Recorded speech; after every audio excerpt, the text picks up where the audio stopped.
j'ai lu un truc incroyable. Ah ouais, j'en ai déjà entendu J'ai entendu parler. dire que... Non, c'est quoi?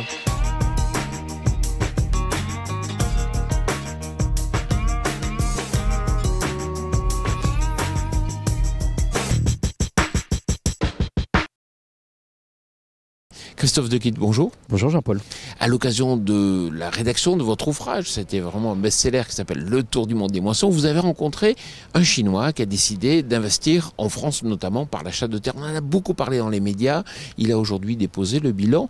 Est-ce que quelque part, on n'a pas trop focalisé sur le fait que certains Chinois pouvaient être intéressés par l'acquisition des terres en France?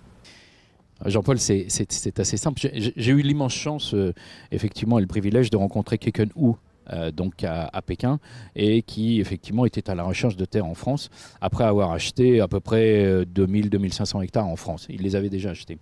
Et à l'époque, j'avais été très surpris par sa démarche, et il se disait, je vais produire en France pour pouvoir exporter du blé français jusqu'en Chine, pour pouvoir faire mon propre pain, puisqu'il était à l'origine, il avait en tête de pouvoir créer des boulangeries type français en Chine.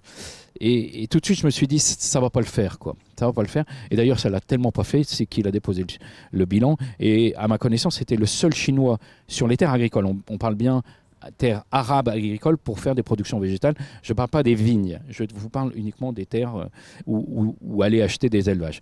Donc, il a déposé le bilan. Je crois que c'est vraiment l'arbre qui cache qui cache la forêt.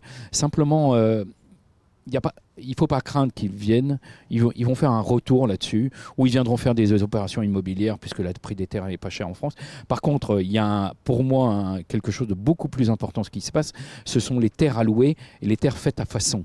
Vous avez partout en France, près des frontières, que ce soit dans le sud pour les fruits ou les melons, ou type melon, type tomate, des Espagnols ou des Portugais qui viennent faire à façon, en louant des terres à 800, 900 ou 1000 euros l'hectare. Donc je cultive pour autrui. Mais vous avez un phénomène beaucoup plus grand qui se passe au nord de la France et aux bordures de l'Allemagne, donc Belgique, Luxembourg et Allemagne, avec des agriculteurs belges qui viennent, allemands ou luxembourgeois, qui viennent cultiver en France pour des prix de 1200, 1300, 1400, des cultures spéculatives comme les pommes de terre, les oignons, et qui ramènent dans leur pays la matière première. Donc la valeur ajoutée se fait dans leur pays et nous revient sous la forme de frites ou sous la forme de plats cuisinés.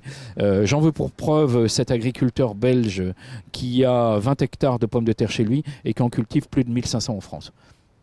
Donc pour l'agriculteur français qui sous-loue, ça peut être une excellente opération, mais attention quand même de ne pas perdre au fur et à mesure l'ensemble de notre agriculture pour devenir une agriculture beaucoup plus spéculative. Merci Christophe Dequitte.